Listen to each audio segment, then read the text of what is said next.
All right, we're recording. Gentlemen, I didn't do this in the last couple of meetings, but I would like to invite you to the Probus Club of Kitchener-Conestoga. This is our regular meeting. Our general meeting rather, it's by Zoom. And Mike, I'd like you to talk for a moment because I have, hang on a sec. All right, Mike, could you start, please? I need a moment or two to get O Canada ready. Good morning, everybody. It's President Mike here, Mike Johnston. Welcome to our group.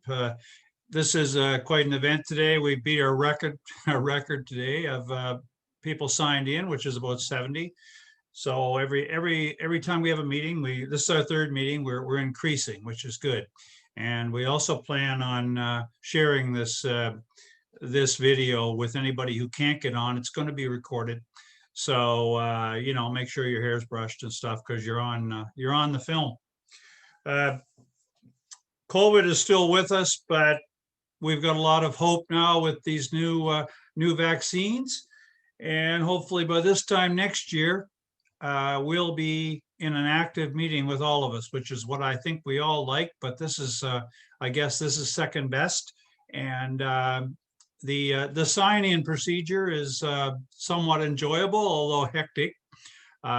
Just a suggestion, but when you log in, type your full names in because we've wasted a lot of time of changing people's names. So when you log in, you get the option to put your full name in there. And if you can do it, you'll save a lot of this asking people to change their names and things. It's not common to everybody to know how to do this, but try to do it when you log in. It makes it a lot easier. We're trying to keep track of the guys that are coming to the meetings because it's, we really want to know who we're getting to and who we're not. We've got a great meeting plan. We have a good speaker, some music and fellowship. We've got some breakout rooms where everybody gets to, go be stuck with 6 other guys, and that turned out pretty good last time. So we've got Warren Stoke going to give us a talk this morning. That'll be good, and some chatting at the end as much as you want. So. First of all, I'm going to start off by introducing our speaker. Hang on a second, Mike. Yeah. Gentlemen, okay. We're ready for O Canada. I've tried this the last couple of meetings. The first time, I didn't record the first part. You missed it. Second time, the video was off to the right, but you at least heard it. This is a recording of O Canada that Ken Summers had done back in, he thinks, 2017. And it's at the Concordia Club. So I'm going to share this. Stand and sing as you are able. This is O Canada, and you'll recognize us. Is that working? Mike?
All right, thank you, gentlemen. Yeah. All right, it's Mike Johnson speaking. I'm going to start off the meeting. I jumped ahead of the queue there before Air Canada. I'm sorry, O Canada, Air Canada. Yeah, right. Welcome. I'm going to introduce our speaker, and our speaker today is John Moore. And John B. Moore. And John spoke to us in February, and I didn't see his speech, so I'm very looking forward to this speech. But I understand the speech in February that he did was very good. So he's back to talk to us again. John graduated from engineering at the University of Toronto in 1964. He's been a high school teacher, a systems engineer with IBM, professor emeritus of management science at UW, author of 5 books on computing, business owner, computer consultant, and is past president of the Rotary Club of Kitchener. He has taught courses about artificial intelligence at Wilfrid Laurier University. He's an avid sports enthusiast, bridge player, and computer geek. And I know John plays hockey because that's how I met him first. And we played hockey together with a bunch of old guys in the mornings for quite a few years. His current activities involve developing and marketing Run Plus Minus, a method on how to win money betting on baseball, writing letters to the editor, publishing articles in MediaCom, and writing a book entitled I Figured It Out. The title of his talk today is Artificial Intelligence, the Good, the Bad, and the Ugly. I will ask John now to unmute and to present his speech.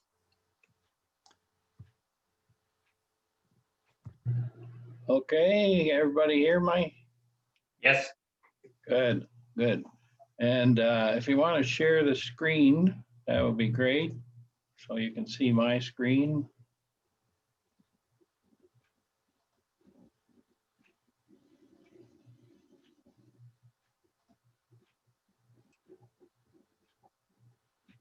Oh, that looks like your screen. You've got to share your screen, John. Okay. I'll stop mine. Do you know how to do that, John?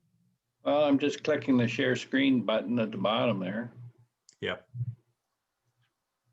It says host dubbed participant screen sharing. Oh, disabled. I think you got to enable it. Yeah, you've got to enable it, Joe. You've got to enable screen sharing, please. Hang on a second. I got to find John.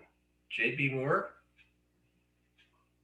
Dave Short here. Sorry to interrupt, but I don't think, Mike, you indicated that if anybody has any questions, please put them in the chat box, or I think, Mike, you were also going to indicate that people could raise their hands. Did I jump the gun on that? No, but I'll mention that at the end. But again, if you know how to use the chat function on this, you can type in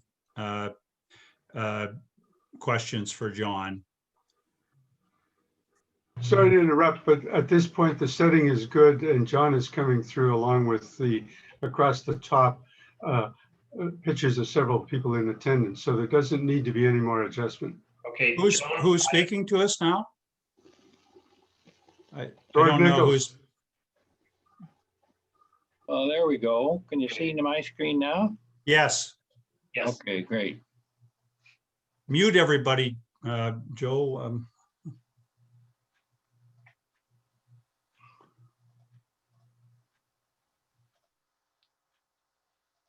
Okay. Everyone is muted. John Moore, can you unmute yourself? How's that? Good. Okay. So I think it was 9 months ago exactly today that I spoke to you at Concordia, and probably the world has changed more in the last 9 months than any other period in history. I'm happy to be here. I think at our age, for many of us, we're happy to be anywhere. I was at my doctor the other day doing my annual organ recital, and he gave me a prescription. And I said, how long do I got to take it? He said, well, you're probably going to have to take it the rest of your life. So I said, okay. And when I picked up the prescription at the pharmacy, it said, no refills.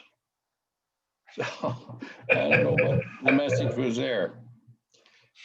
Before we get into the good, the bad, and the ugly about AI, let me just show you 4 images here. And no, that's number 2. Let me back one up here. There we are.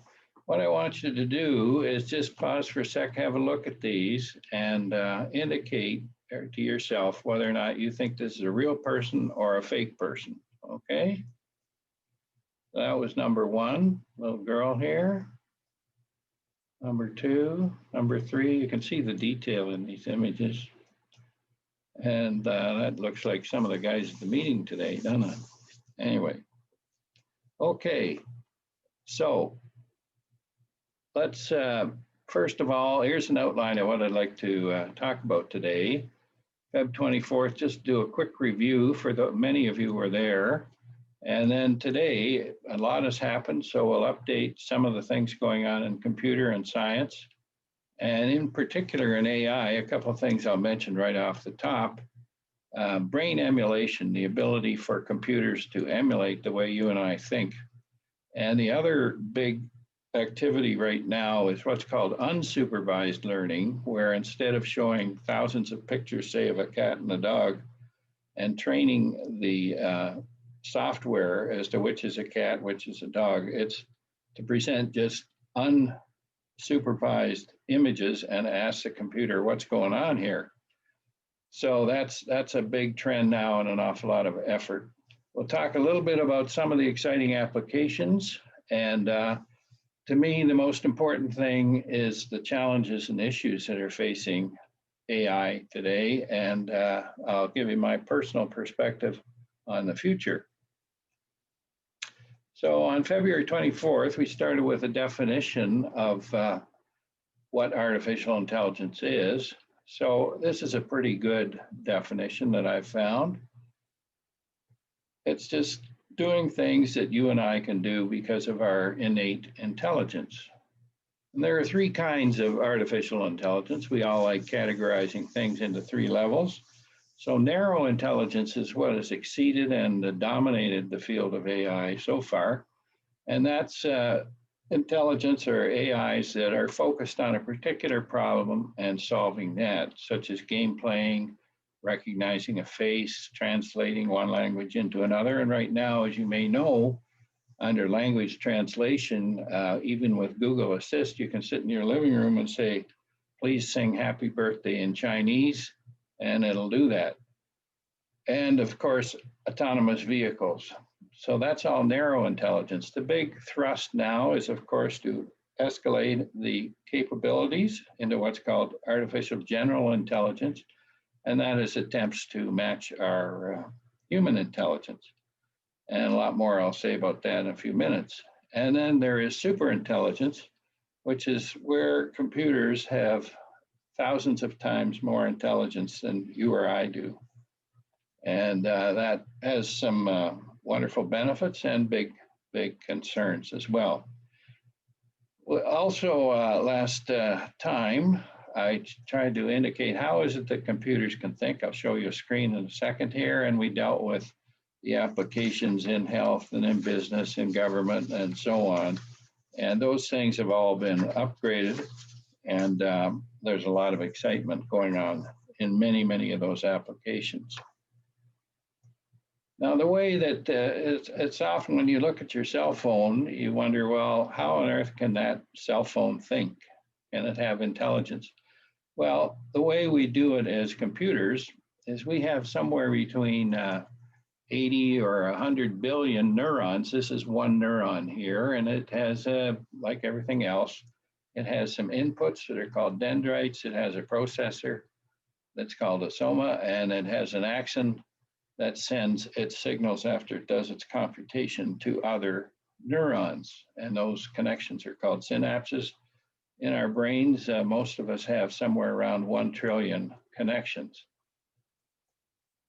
Whereas a computer, how does it do it? Well, it's everything. These days, it's pretty well limited to binary computers or digital computers, which are ones and zeros, just process them tremendously fast. And those little dots here or nodes represent transistors. And so you have an input signal, you have a bunch of transistors here that, for instance, in a picture, you would have, say, 1 million little nodes here that are either black and white or colored or whatever. And they get sent through a sequence of processing to recognize shapes and objects and so on. And then it outputs, yes, this is a cat or this is a dog. But the number of nodes in a network now is certainly limited to millions. And you can see compared to billions that we have over here as humans, we've got a long way to go technology-wise. There are different strategies for using these neuron networks, as they're called. Supervised learning, which is the training by showing it many, many different examples and telling it what it should be seeing. Then there is reinforcement learning, which is if you ask a computer to find its way through a maze, for example, then it will reinforce it every time it makes successful decisions. Adversarial computing is coming on big and strong. That's the thing that plays Go. For instance, that world's AlphaGo champion got its way by playing itself millions of times and coming out with an optimal algorithm or strategy. And then there's what humans do as we evolve over the hundreds of thousands or millennia.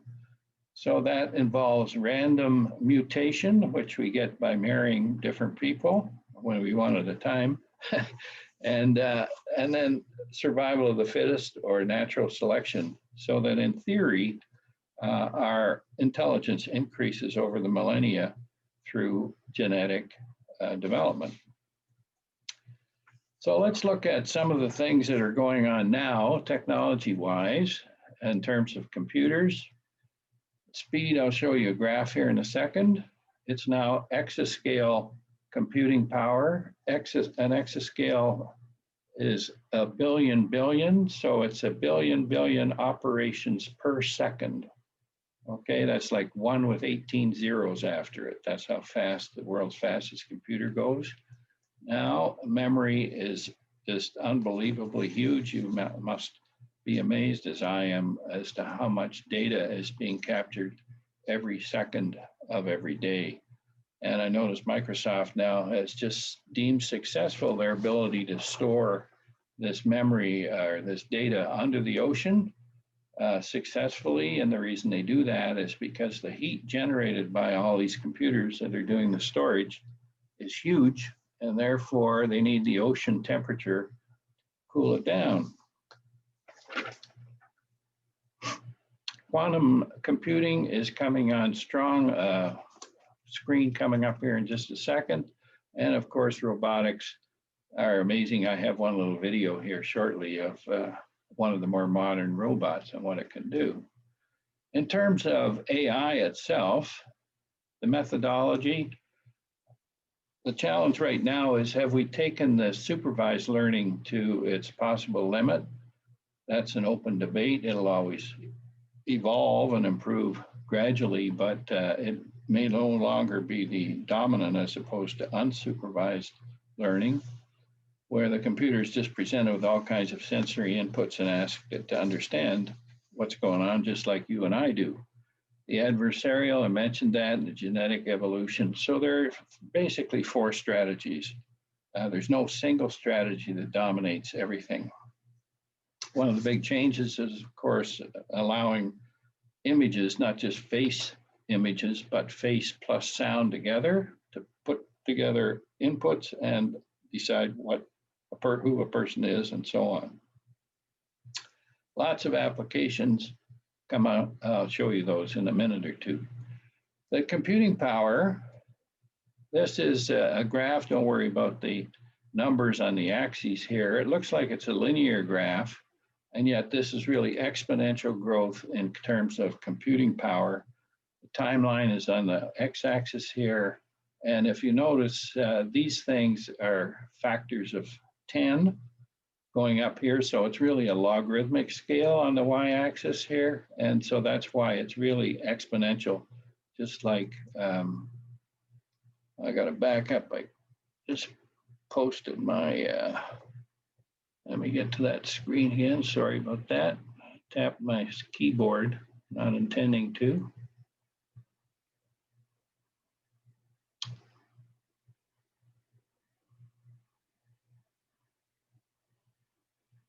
Okay, so if we look at data, this is more what you would expect, just the same as the growth in the coronavirus.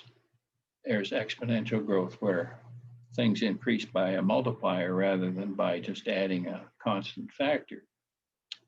and it's amazing. Now here's quantum computing, and quantum computing is not commercial yet, but it's all based on qubits, as they're called, as opposed to bits, which are just ones and zeros. And there are two amazing properties of qubits: superposition, which means that a qubit can store more than one values concurrently.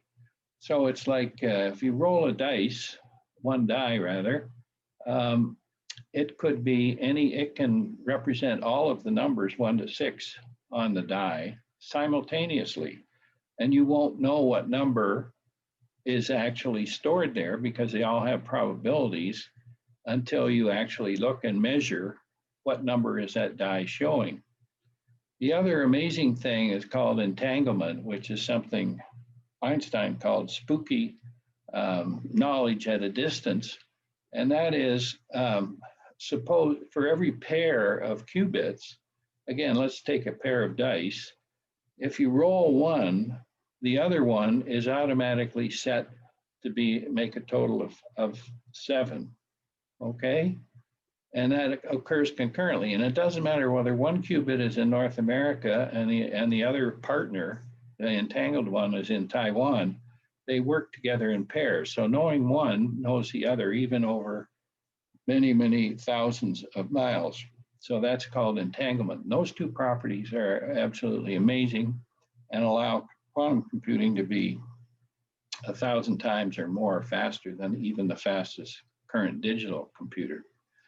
The applications for quantum computing are, you just name it, in government, pharmaceutical especially, calculating, finding new proteins, communications, which involves encryption, manufacturing, and so on. Lots and lots of applications, but quantum computers are not commercialized as yet.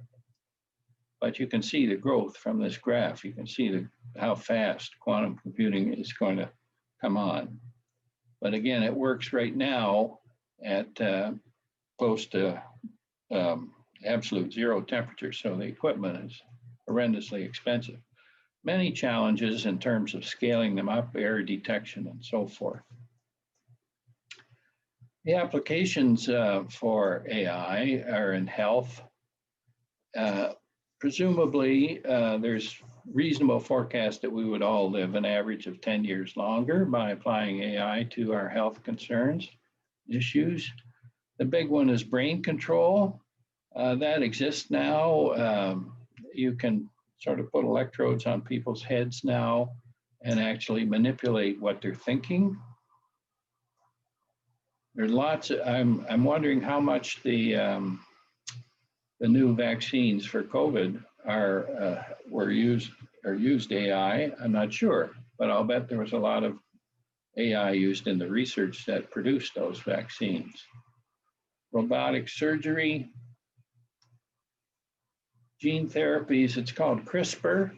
And what that does is allow you to go in and actually modify your DNA. And that's the way they can hopefully eliminate some diseases, perhaps like Huntington's, by actually changing the DNA through manipulation. The consumer applications are really based on the fact that everybody, which I call Internet of Persons, and everything and every location is connected. So there are lots of things that we can envision as a result of having the whole world connected in every possible way. AI will soon understand what you want better than you do yourself. We're already seeing that, perhaps, although you might disagree with the choices that Amazon presents to you if you're ordering a book online. Transportation, self-driving vehicles. This is, I don't know if I showed this last time, but this is one that is a favorite here. I think I can get it. Here we go. Takes a minute.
Okay.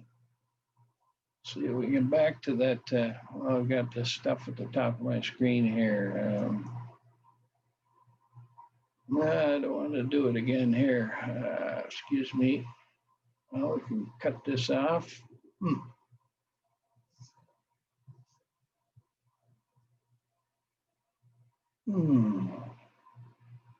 YouTube, I just want to kill that. Wonder if there's a way to hide that little message bar at the top.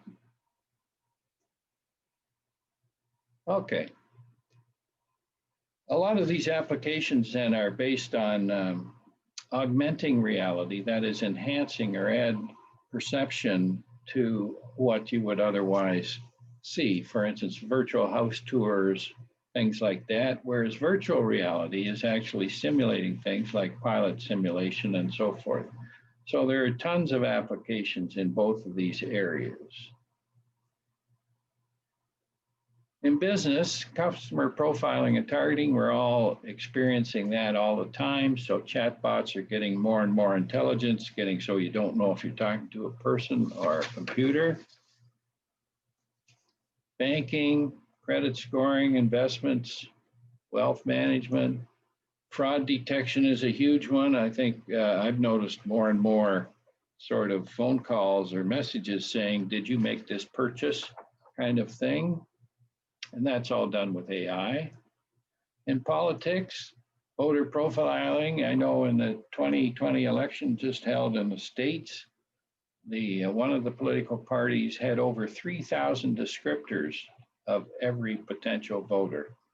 And they used that, of course, to customize messages going to specific individuals. And in fact, in some areas, depending on what your profile was, you could get one of two messages about a particular issue that conflicted depending on who you were. So they, vote for both sides or argued both sides of the information.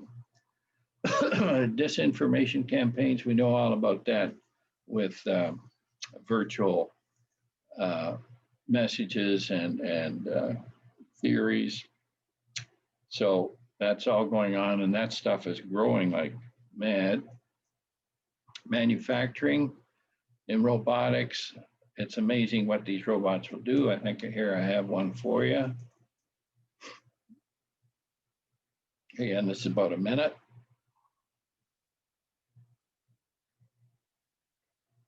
So this is one of the leading robotic companies, Boston Dynamics.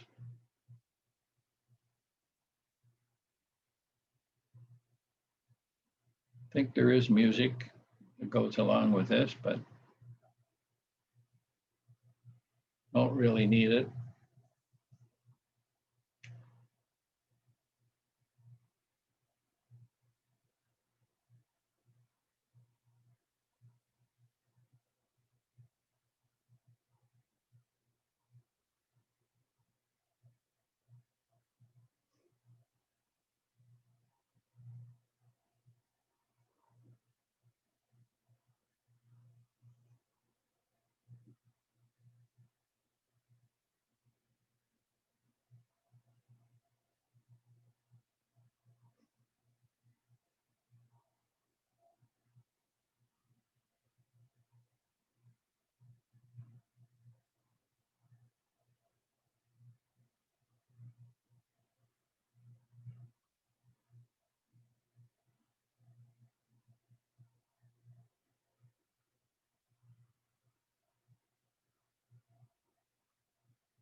Okay.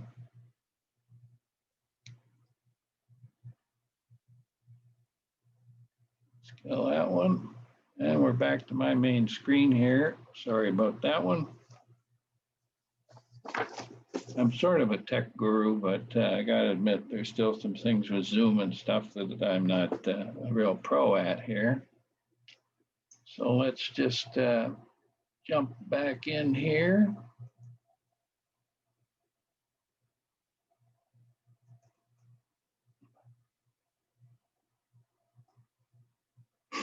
Okay.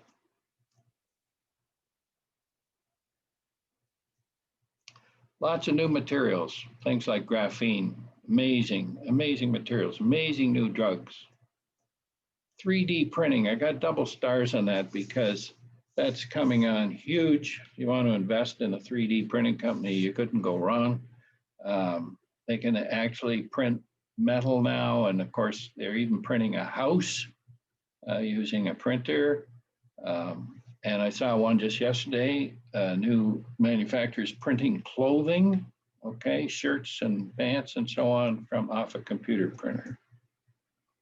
Now, the big thing is the challenges and issues, and those things are the following. Algorithm transparency, that just means because these computers work so fast and the way they process information in these networks, they can't really explain, or a human has trouble understanding how it reached a conclusion. So there's no real solution for that.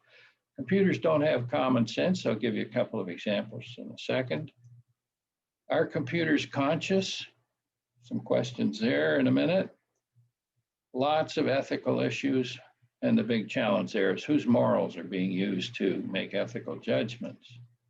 And to me, the big issue is really who's in control of development, who's in control of uses. Is it the military? Is it government? Is it business? Who is it that's in control, and who makes judgments? We know the controversy associated with Facebook and Twitter, and they're supposed to curate or make value judgments as to whether a particular item should be shown. Common sense, it's something that humans do intuitively and learn as little babies. For instance, how do you teach a computer that water runs downhill? How do you teach it the sense of gravity and what that means and where it applies? In language, you and I, if we saw this sentence, I saw a train flying to New York, you would know what we meant, right? How is a computer supposed to know that it isn't the train flying? How about this sentence? The trophy doesn't fit in the suitcase because it's too big. Well, you and I know that that would mean the trophy is too big, right? And this sentence, very similar, doesn't fit because it's too small, is different. That applies then to the suitcases being too small rather than the trophy being too big. Well, how do you get a computer to know the difference between those? Common sense tells us. The whole issue of cause and effect, how do you teach a computer the relationship between causes and effects? Something that, you know, babies do even at 6 months or whatever, they start to learn. And of course, how would you have a computer learn that in some situations you have to make trade-offs and compromises to reach a satisfactory conclusion? So what does consciousness mean? Well, self-aware. If a computer saw an image of itself in a mirror, would it know, hey, that's me, right? You and I are good at that. Most animal species are not. Can computers have emotion? There's a lot of research onto that, making decisions about, say, feeling sorry for somebody if you make a decision that involves ethics. Self-reflection, can a computer sort of say, well, I had a good day today, you know? Can they dream? Can they create? These are things that you and I as humans do intuitively and automatically. But can you teach, or can a computer learn to have these attributes? In the field of ethics, lots of challenges. Privacy, for sure. China, for instance, has over half the world's video cameras in use, hundreds of millions of cameras monitoring every person, every place, everywhere. The whole field of surveillance is just mind-boggling. And the issues are, you know, what is allowed? If you walk down the street, does anybody have the right to have all your information captured, where, who, when, whatever? There are all kinds of biases in the algorithms used in AI, such as hiring decisions, credit approval, sentencing for convicted persons. rewards. A big one coming up is who's going to get the vaccine in what order, right? And computers are going to make those decisions.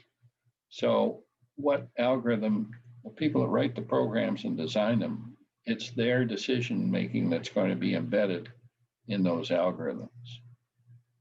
And even search results. We all know when you go on Google and ask a question, you are seeing what Google wants to show you, not necessarily what best answers your search. Reality.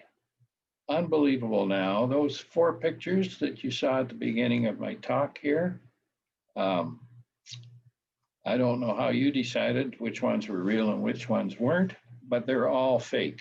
Every one of them is computer generated using AI algorithms. So what is real? I mean, you can get images on the computer now of Donald Trump or anybody speaking, and it's really not them talking, but they move and act and sound like what is real. And what's going to, what's the future for all that, right? And who decides? How do you adjudicate what is real or what isn't? Freedom of speech is a big thing. The U.S. First Amendment, freedom of speech. But is that really going to continue? Because there's so much disinformation. And laws covering robots, Isaac Asimov back in 1946 proposed 3 laws governing robot behavior, and they've been discussed and updated. I just saw the most recent set of 4 amendments to Asimov's laws quite recently. Big challenge. Xenobots, those are sort of living artificial, pardon the paradox there, things. For instance, they've taken pigs and a pig that's died and extracted some of its, some cells from a dead pig, and then they merged that with living cells from a human being, stem cells of some sort, and as a result, the pig came back to life, or the pig cells came back to life. So we are moving rapidly towards synthetic life. But of course, there are all kinds of ethical challenges associated with that. So if you said, can we achieve artificial general intelligence that matches your intelligence? That would mean, for instance, that could an AI appreciate Shakespeare? Could it grease a car?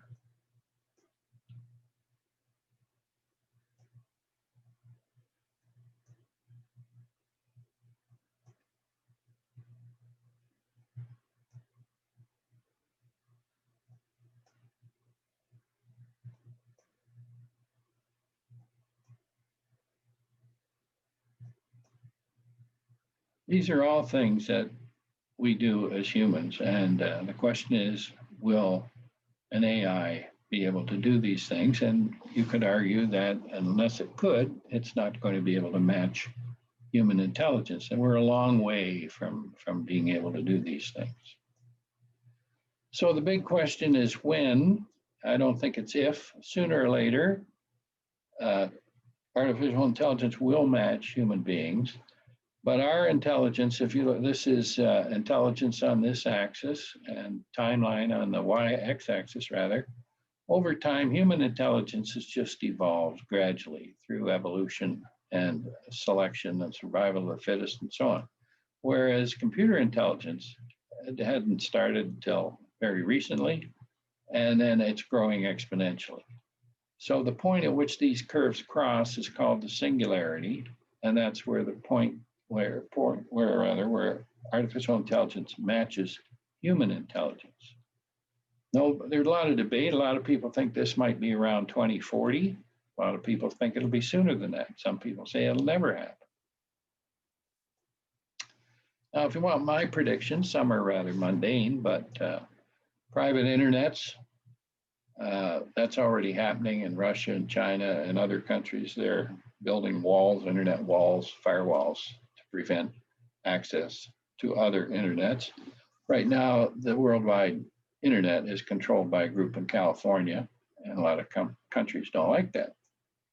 In government, lots of things are going to happen. For instance, they're going to adopt cryptocurrencies like Bitcoin because they will have control over currency just like they do with our current system of monetarization. You're going to see nationalization of social media. So the Facebooks and Twitters of the world are going to become under government control, partly because of the money that they make. Censorship. The censorship in China is absolutely amazing. Of course, we see what's going on in Hong Kong, and Taiwan is next on Beijing's list, obviously. So governments will assume a greater and greater role in censorship. Universal basic income is one of my hot buttons. We're already seeing that with the responses of government towards subsidies and rent deferrals and everything else by printing money. And there's nothing wrong with that in reaction to the pandemic, but we're definitely heading for a nanny state. I don't think there's any doubt about that. Command and the control environment rather than democracy. I like to think democracy is sort of bottom-up government, whereas what we have now and trending rapidly is command and control kind of government, autocracy. And then my own personal project or belief is that chipping is going to occur. So let me just show you what I mean by that. We're almost done here. So what is chipping? I realize this is small, but so I may read it. Everyone, residents and visitors will be implanted with a chip, which now can be the size of a grain of rice. And they're already doing that in Wisconsin and Sweden and so on for specific purposes. Initially, the data will just have text and images and videos and sounds. So it'll contain medical information about you, physical allergies, etc., mental disorders, your treatment history. All those things are good things, perhaps. It'll then move on to store your location history, where you've been, when, right? Your driving habits. It'll store all your purchasing history. Now, all this stuff will be stored on the cloud, not on the little grain of rice thing. And then it'll start capturing behavioral history, both your public and private behavior. And finally, and what you've seen, your viewing history. And the big challenge will be to store thoughts. We're pretty close to understanding how the brain works in terms of where thoughts are stored and how they're organized and how they're retrieved. So it will have all what your thinking has been in the past. And you can imagine the kind of nefarious uses that governments could put that information to. So why? Just like we see all the time now, every time there's a new law, it's required for national security. So it's there's an excuse that can always be used. How will this happen and what sequence? Well, first of all, we'll just start out with read-only information in this chip that we're all carrying with us. And then that information will become updatable. So we can take the original information and update it with new medical conditions or new social behavior. And it will add in the always-on location. So the GPS and the 5G and all that stuff will be used to capture continuously everywhere you've been, when, and so forth. Then the next step will be thought capture.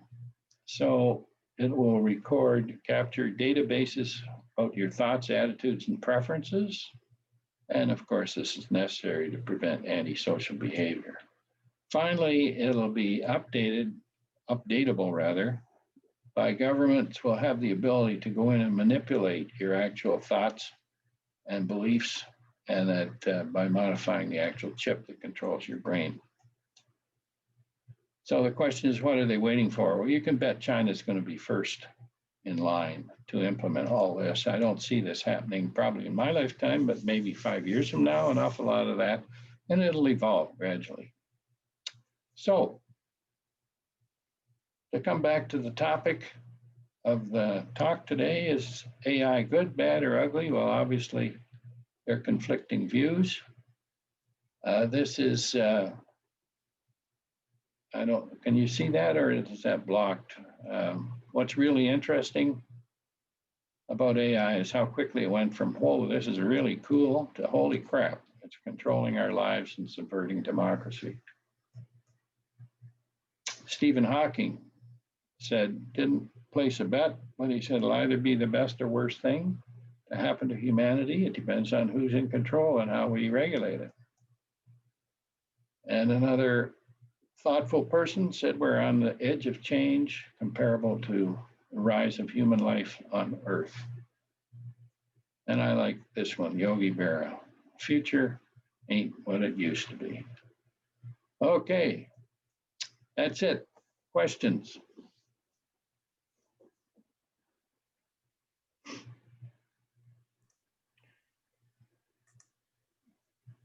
Okay, I've unmuted myself. I'm going to go to the chat room because we have some questions there. The first one, John, is how could quantum computing help with diseases like Alzheimer's?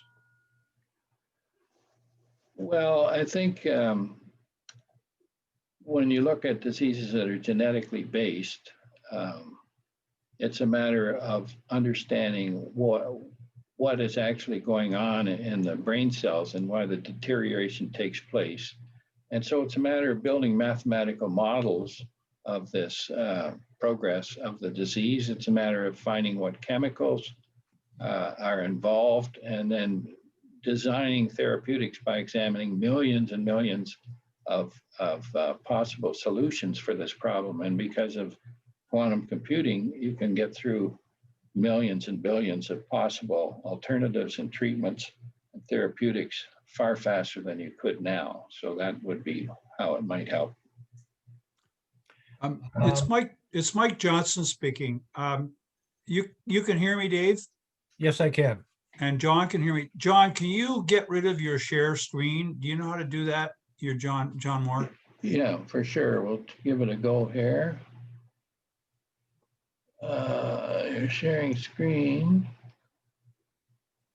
Oh, stop share. There we go. All right. So now we're back. That gets the pictures back on board. We didn't go through this part of things when we did our thing. Dave, why don't you go on and ask John some more questions? But now we can. I also want to say something else here before we go back to the other questions. If people want to ask a question, raise your hands, and we will try to pick off the guys raising hands so they can ask the question live.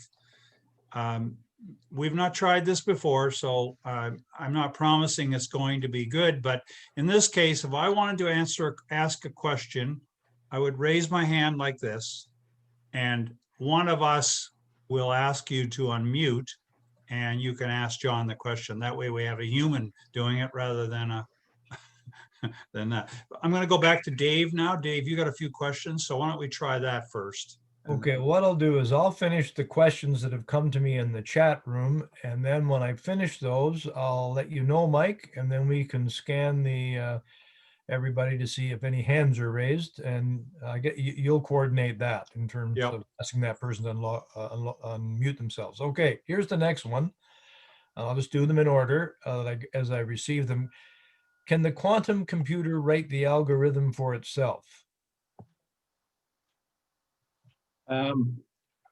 Like everything else, there's progress being made.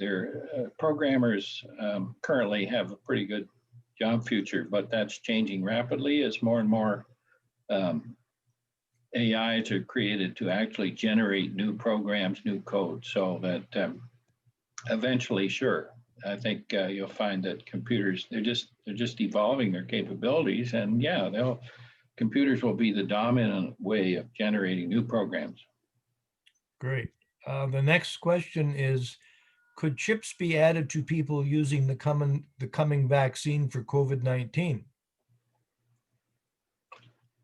Well, there are lots of cases now where you can swallow intelligent pills, okay? So that in theory, I don't have any specific answer for that solution to a problem, but in theory, you could have people that would ingest some kind of intelligent pill, and that would do the work of the antiviral treatment rather than getting a shot through the arm or whatever. So I can see that happening internally, yeah. The next question I have is, you made some predictions. Do you think, as part of your predictions, that chipping will be mandatory? And then the second part of that question is, and if someone refuses to be chipped, what will be the ramifications for that person? Well, again, I don't think you're going to have a universal application of chipping anytime soon. It's going to be country by country, and you're going to see the autocratic countries, the dictators. China will be the first for sure. And as it's demonstrated its ability to control its citizens, just like they do with the Uyghurs now, other countries are going to look at that and they're going to say, whoa, how did China manage to control its citizens for its own purposes? And so you're going to see other countries gradually evolve and move towards chipping. One last question in the chat box. You indicated that quantum computing was not commercialized yet because it's very expensive. Any sense on the timing of when commercialization would start? Well, the big challenge is what's called scale. And as we know, current digital computers have billions, or I think this exascale computer has something like 100,000 central processing units, and I forget, 1 billion transistors in it. And right now, the quantum computing, instead of that, they are limited to maybe 50 qubits instead of millions. So the big challenge is scaling up to that. And there hasn't been a breakthrough in that, but you got a lot of very, very large amounts of research going into that. So if we get qubits at even in the hundreds, then it will become commercial. But it's, I would guess we're still maybe 2-3 years away from seeing any real commercial applications of quantum computing. Okay, President Mike, I'll mute myself now and let you take over. Okay, we're going to take a few questions. If people want to raise their hands and ask something, we'll watch for you, and then I'll cue you and ask you to unmute. But you'll have to wait for me to say your name that I'm picking you, because there may be we got more than one screen in play here. So why don't we try that? If anybody has a question in their mind, raise your hand and then we'll cue you. Bill Spall, unmute. Can you hear me? Yes. John, what's your relationship with the quantum people over on Father David Bauer Drive? You get to spend some time in there with with that brain trust? I don't have, maybe that's good or bad. I'm not sure, Bill. Thanks for your question. No, I don't have any kind of relationship with those people. I've been retired 22 years or something, so I have not stayed active in research. I just have a general interest in all things in the world, and so no, I don't have any information, sorry. Next question, anybody? Jim Lennon. Unmute yourself, Jim.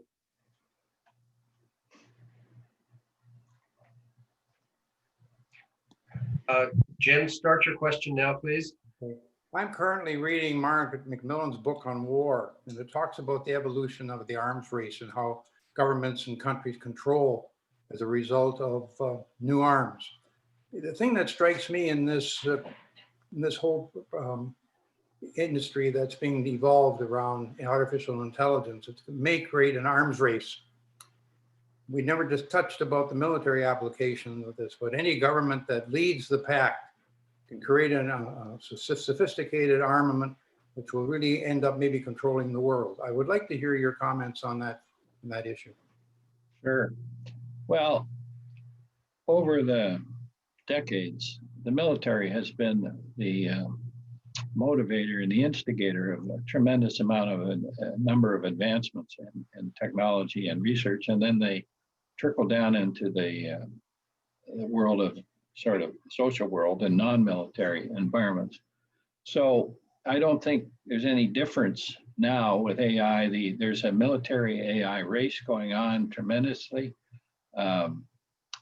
intense. And I mean, we see robot drones now being used and tanks being outmoded and all kinds of things, teaching the multiple robots cooperation in attacking an enemy is one of the big challenges they have. But there's no doubt that military applications, if somebody had a superior military application of AI, they would represent a threat to everybody else. So the race is very real, and it's not clear who's ahead at the moment. But you can bet the U.S. and China are the forefront in that research effort. All right, who's next?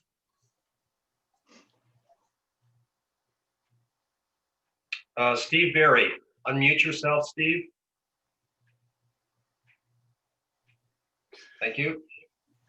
John, when we talk about chipping, there are, as you pointed out, already being used. And I have talked to people, for instance, that have worked for corporations where they had a piece put in them and with regards to working for that corporation.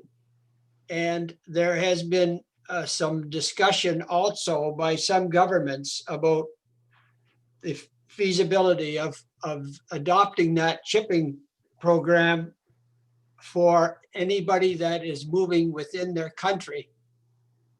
Would you like to comment on that, please? Well, I agree with what you're saying has happened. I mean, let's go back even to pacemakers that have been around for decades.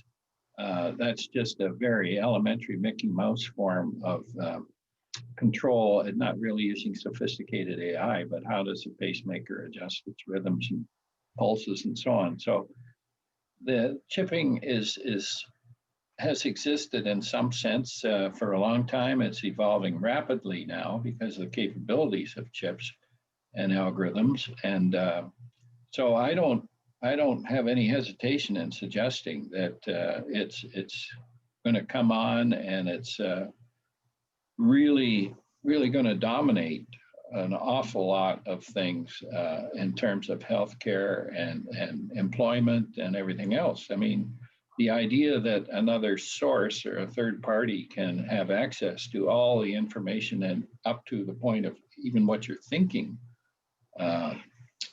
is just an amazing possibility. And I think it's going to be reality. All right, two more questions, please, and then I think we'll move on. Joe.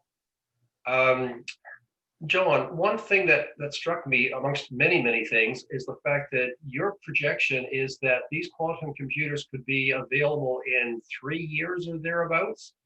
Are we that close to having that capability? Because that's that's going to be the exponential part of the curve. Well, I think you can draw a lot of analogies and parallels with the rise of digital computers. I remember back in the late 50s, I think it was the president of DEC Computing at the time said he figured 5 computers would be enough for the whole world. Okay.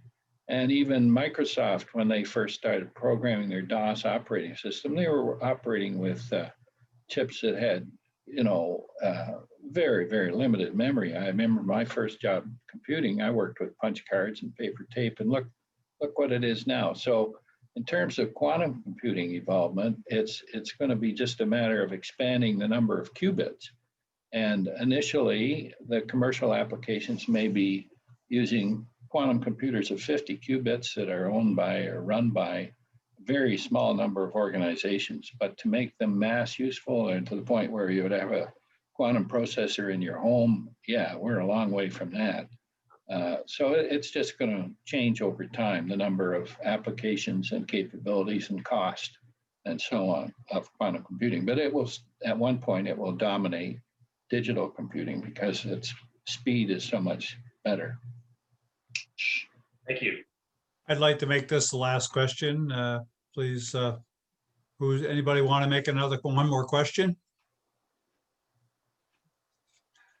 Okay, well, any hands up anywhere?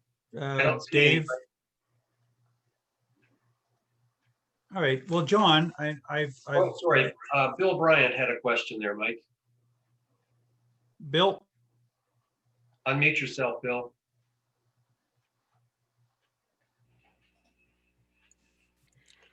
Thank you.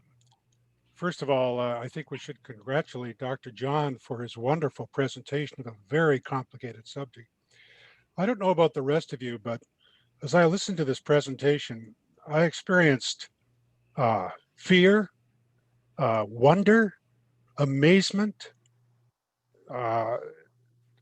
even terror to think of the possibilities of the future of this technology. And it's happening so rapidly, where most of human evolution has occurred over years, trial and error, slow resolutions, and a lot of cooperation with many countries. But this is moving ahead so quickly, so fast.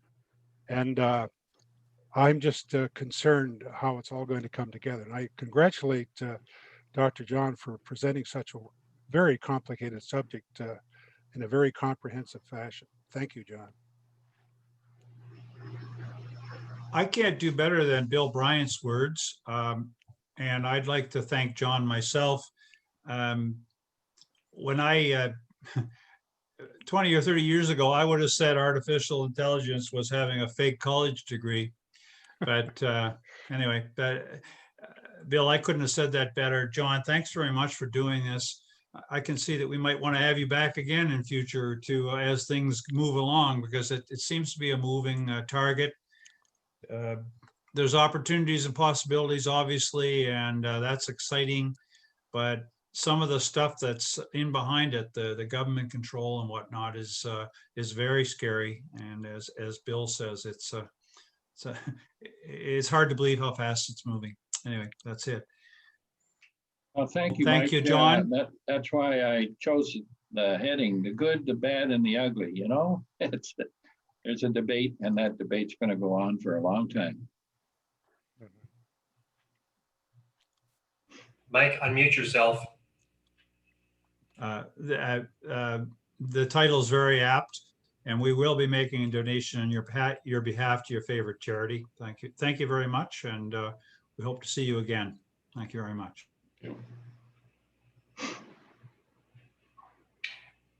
Mike, is it time for a break?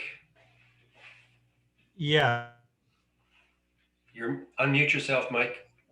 I'll ask John Phillips to do his traditional. He's got a little special surprise for us. John, are you still here?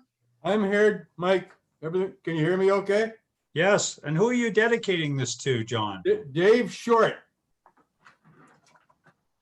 This is Dave. Good morning. Good morning, gentlemen. Back to the 50s. And we're dedicating this program to Dave Short. This morning we'll hear from Louis Armstrong, Connie Francis, and that singing rage, Miss Patty Page. All right, John, before you start, gentlemen, could you all mute yourselves? And actually, I'm going to mute everyone. Where do I do that? I'll mute you, and John Phillips, you will have to unmute yourself. I think I've done that. You might have to do it again, John. Yes, you will. I'll do it.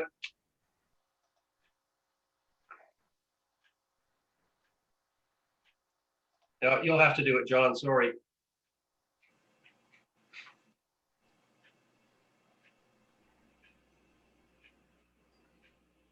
Okay, that's it. Thank you, John. And gentlemen, this is an opportunity to take a break, grab a coffee, and this will be 5 minutes, correct, Mike? And then the meeting will reconvene. Yep, 5 minutes, and then you'll hear a klaxon sound. John will play a funny sound, and that's when you come back. The meeting will go on for a short period of time.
Yes, I do. I want to. That was wonderful.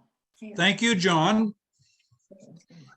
that Mike, was- would you like me to give a little background as to why it was dedicated to me and our little trip in Yeah, that's a good story, Dave. Yeah, well, I love music, as Mike knows, and a lot of my friends know. And when we were vacationing together in Newfoundland in 2016, we had a Grand Cherokee car, and it had this it had a Sirius radio, which I hadn't experienced before. I didn't have that in my car, so it had the option to go on Sirius, and I discovered the 50s channel. And every time Mike would try to change it to something else, when he was doing a lot of the driving, when he was making a left turn, I'd be hitting the 50s button again. So that's, I think, that's where the theme came from for the music today. That's a true story. And not only was he making the changes, but he knew all the words and would sing along with the songs. It wasn't the radio, it was the singing. And he also had another habit of we called him the navigator because he was a navigator who napped. So it was anyway, just a story from our little trip, which we had a great time at. Well, welcome back. I'm a little disorganized here today. So I would like to now ask Warren Stoke to do our This Day in History. So Warren, if you would unmute and do This Day in History, it would be very appreciated.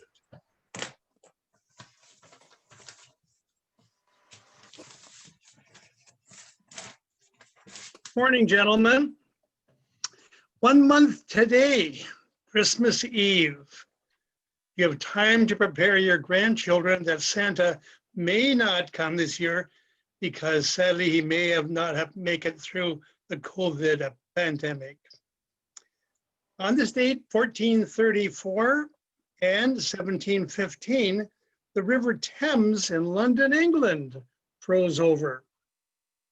If you've been to Tasmania, you can thank Abel Tasman, a Dutch explorer who discovered Van Diemen's Land on this date in 1642. On this date, 1859, Charles Darwin published his book titled On Origin of Species. He did not use the word evolution, but said that man and ape shared a common ancestor. In 1874, American inventor Joseph Glidden received the patent for barbed wire. 1897, the Canadian Intercollegiate Rugby Football Union was formed in Kingston, Ontario. 1902, the world's first conference for professional photographers was opened in Paris, France. 1950, the musical Guys and Dolls opened in the 46th Street Theater in New York City and ran for 1,200 performances. You probably enjoyed the same kind of show at Drayton Entertainment and Stratford Festival, and hopefully in the near future, well, within a year, I would think, we'll be back to those venues as well. You remember what you were doing on Friday, November the 22nd, 1963, the day that John F. Kennedy was assassinated in Dallas, Texas. But on this date, November the 24th, 1963, Lee Harvey Oswald, the man who was charged with the assassination of John F. Kennedy, was himself shot and killed while being transferred under police custody to the county jail in Dallas. He was approached in the underground garage of the Dallas Police Department headquarters by Jack Ruby, a Dallas strip club owner. The news was shown live on TV that day.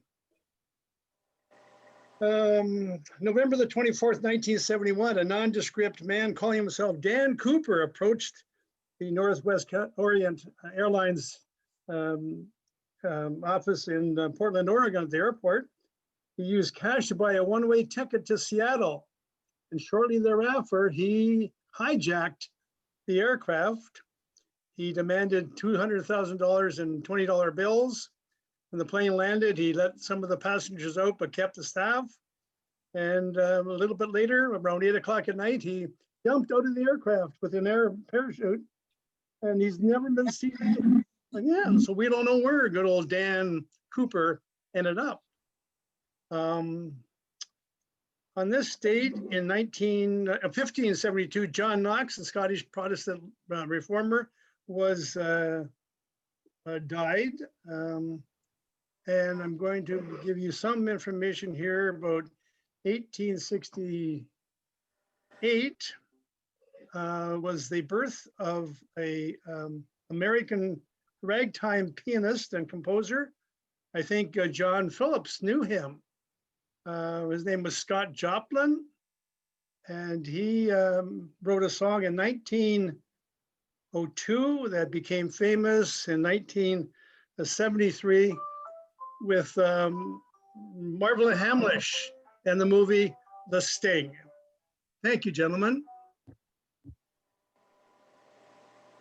Thanks, Warren. It's always enjoyable to see what you dig up. Pretty soon it's going to be done with artificial intelligence, though, is what I understand.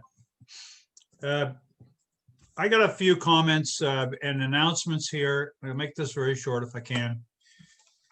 Our next meeting, which if you could mark it down on your calendar, it's not a traditional meeting date because we're not doing our Christmas party at Golf's, which is unfortunate. And we all enjoy that point in time, that Christmas meeting.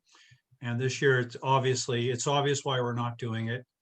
But we are going to have a meeting on December 15th.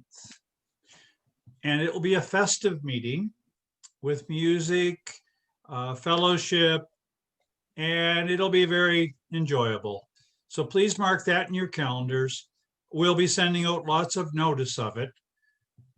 But one thing we're also doing is inviting spouses to this meeting so they can be in the same room with you watching the video, watching the screen. And we hope that'll happen so that we have more people at the meeting. And it might be a little more chatty, but we'll do our best to keep that under control. I'll remind you, and we probably will remind you 2 or 3 times, if you are going to log in with your spouse, please do not log in with 2 devices at the same time in your house. It'll create feedback that'll be unbelievable. So we're going to have to say that a few times. And I'm mentioning Joe, when anything we send out, we'll try to cut off any double connections because this Zoom function is difficult to control. Sorry, I unmuted myself. Okay, that's the big announcement. Please mark your calendars. We are recording this meeting, so anybody you know in Probus who can't come to this will be able to download this. And we have Joe Sheldon, who's our technical guy, he's nodding his head, but he is. He now has obtained YouTube where we can record meetings, and he's going to be recording that, and so that we have a permanent record on YouTube, private YouTube account of our meetings and whatnot, and that'll be useful for us when we want to go back and see what was done. So that'll be available. We didn't have that in the past, and it should be easier to download YouTube for any member to use it just by having the link in the bulletin. We had a good meeting today. This was the best so far of people that have joined the meeting. And as you can see, it's difficult sometimes to work with these things, especially when we hadn't worked with somebody who was sharing screen before. So that was a new one on us, and next time we'll be a little better organized for that. But we make it work, and we're not technicians, so we're learning too. And I hope everybody, I'll mention again, please, when you're logging in, put your name, full name in for us, because and maybe log in a little earlier than waiting till 9:30, because when we get log jammed at 9:30, I noticed today. Again, Joe. Just paralleling what Mike was saying about we have a YouTube channel, and Tom Slomke will send out some information on how you can access that, so that you'll be able to view anything that we have on it. Right now, we just have O Canada and the October 26th meeting. Within a day, then this meeting will also be on that. But you'll get an email from Tom indicating how to do that. Yeah. Thanks, Joe. Last thing, please send us any kind of comments you have about this meeting, Joe or I or Dave Short. We'd love to hear comments and what we could do better. Any ideas you might have that we have, we certainly are open to this, because we don't have the chance to be in a big meeting with you guys and talk about stuff and pick up ideas. We're only using electronics here. So please feel free. We really welcome it, or a phone call, whatever, call. We are looking for speakers next year. And obviously the speakers make these meetings, and you don't want me picking all the speakers because it'll be difficult. So we're looking for good speakers. Please send us any ideas. We don't mind making the contacts, but we need ideas from all of you, and and even guys in the group who want to speak. Please let us know. It's important to get these meetings interesting. That's all I have to say about this. I'm going to pass the microphone over to Joe, and he's going to explain breakout rooms, and I think he's going to mention something else here. So I'll pass it over to you, Joe. Thank you, Mike. Yes, right now we're going to set up breakout rooms as we did last month. There will be 6 people. It'll be assigned automatically by the computer. You'll likely have to unmute yourself in order to talk. And a topic, well, how's this vaccine going to be affecting us? That's just one suggestion. You can talk about anything you'd like. Mike, how long are we going to run these breakout rooms is a question.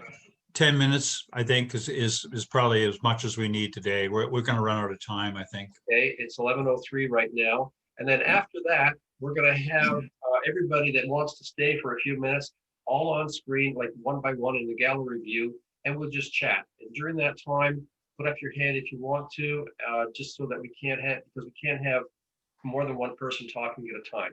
So right now, it's the breakout rooms for 10 minutes.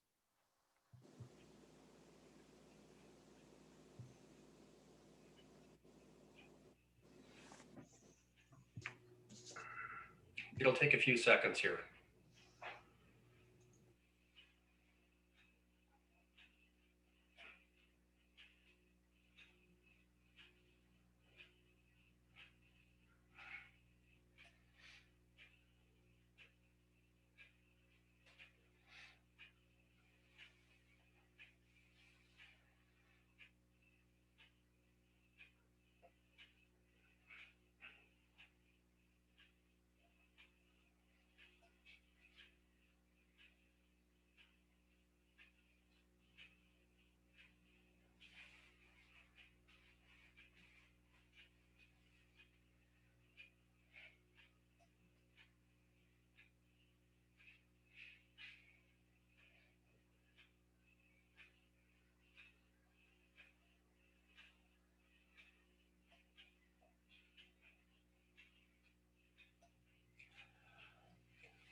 I can't see the screen, gentlemen. The last few of you that are left, you might have to click on something here in order to join the room. I paused the recording. I'm going to start it now. We are recording again, Mike, because you may have a few closing remarks before we just have this general conversation, which I will not record. Yeah. Well, I'm wondering, Joe, about the conversation. It might make some sense, but because if any ideas come out of it, we might want to use those. So let's, anyway, whatever. Okay, I'll continue to record, not a Yeah, problem. okay. And the breakout rooms have concluded, so we're all here now. Bill Spall? Well, I think the big discussion was comparing generations, like talking about our grandparents being born in the late 1800s and what they saw, and on through, and how this whole world is evolving and has evolved for a long time. The point I made was that I think the problem, and I do call it a problem because John pointed it out in his chat, that so much of the development today is very secretive. You know, when we were trying to go to the moon and all that, that was all hanging out there. We saw all that on our news regularly, but there's so much going on. And the US is right up to it. You know, we talk about China, but the US is right in there up to their eyeballs on the same stuff. And we're not aware of any of what's going on there. And one of these days we'll have that little grain of rice implanted in our shoulder, and that'll be the end of that. We'll all be a bunch of robots.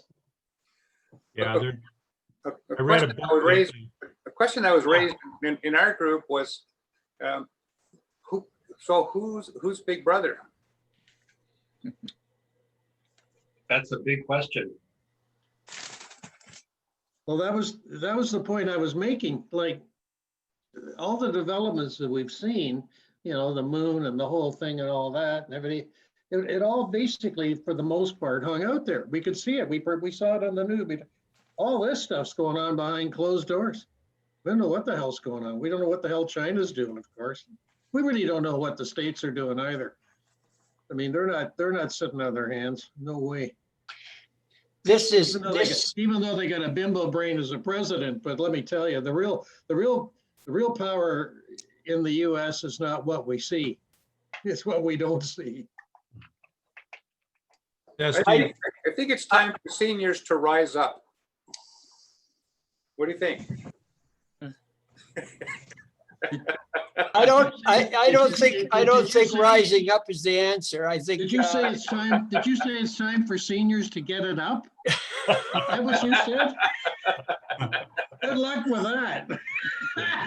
Hey, this is being recorded. Keep it clean, please. Good luck with that one. I think he was having to go to the washroom. I think these changes that are happening now are really the largest changes that we will ever see. And as Bill pointed out, we have no control over, I would say, 90% of the information and what's going on. And it's very concerning because you don't know what is going to be happening between now and tomorrow in many cases. Just a comment here. Bill Bryant described his emotions after hearing that business about chipping. Well, I have one to add. It's excitement. I thought maybe he was going to divert for a moment and put a video on with some chipping lessons for us golfers. And that would have helped, I got to tell you. Yeah. There's chipping and there's chipping. Now, Bob here doesn't need any help with that, but I do. Right, Bob? Oh, you got to mute yourself, Bob. Well, I'm not sure I want to.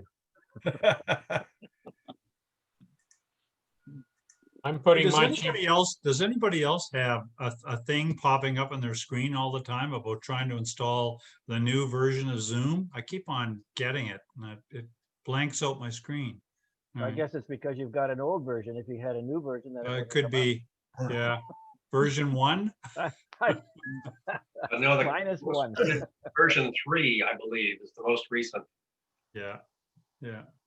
Well, Joe, I don't think we need to record anymore. I don't think we got any more going here. But. Thanks to both of you for hosting, Joe and Mike. Appreciate it.